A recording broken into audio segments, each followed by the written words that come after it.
That's right. I grew up on Hudson Street, the street behind the Dorothy Quincy house. So it was a very historic area. My brother and I, we would walk around the property there, and we'd go up to the Adams Mansion, which was only a quarter-mile away. It was a lot of fun growing up in a very historic city. I left after college. I went to BU. After college, I got a job in Pittsburgh and at Westinghouse, and they eventually transferred me to Baltimore, and I spent 40 years in Baltimore. I've always been interested in history, especially American history. I became interested in the shipyard because I started collecting old postcards of Quincy. So what happened was I ended up with a bunch of 100-year-old postcards of the Fore River Shipyard in its infancy. I just thought it was kind of fun, and I actually looked up on the internet to see if I could buy a book on the Fore River Shipyard. I became interested in it, and there weren't any books available, but there were chapters within books, history books on Quincy.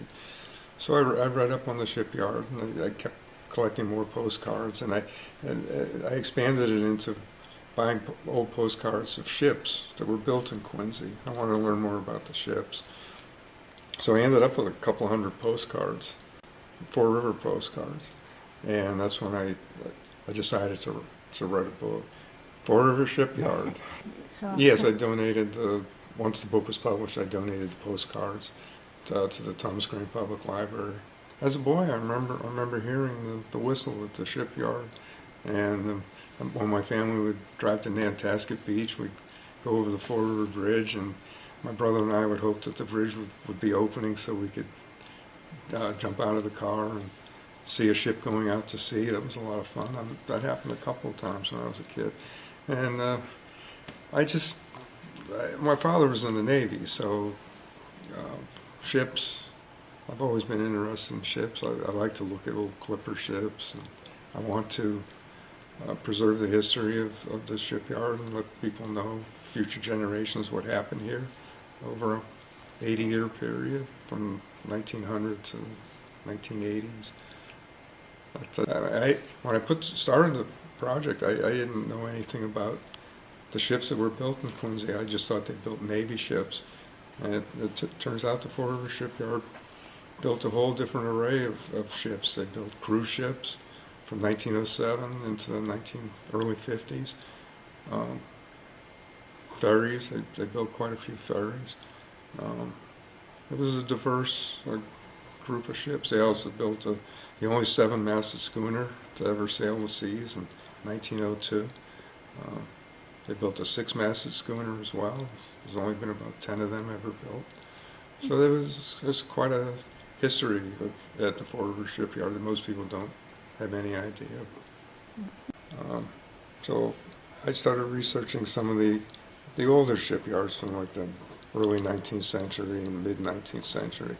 And I found out there were quite a few boatyards and shipyards and a lot of interesting builders. And they built clipper ships in Quincy.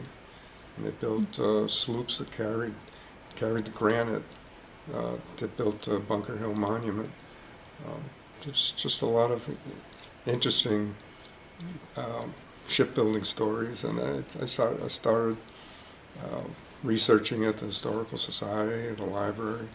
Most of the boatyards and shipyards were along the Town River, from where the southern mill is, all the way to the Fore River Bridge, that Town River area where the Inlet Bay Point is. There were a couple of shipyards that were there, and George Thomas built clipper ships there from 1854 until the late 1870s.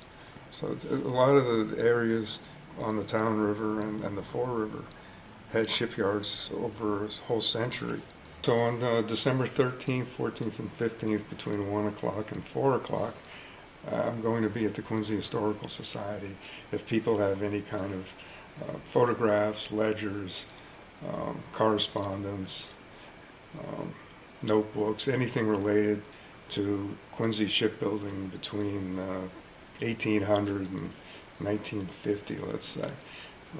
And there's a number of builders like Nathan Jocelyn, John Souther, Deacon George Thomas, Peleg Jones, the Embry Brothers, the Quincy Yacht Yard, Baker Yacht Base, and things like that.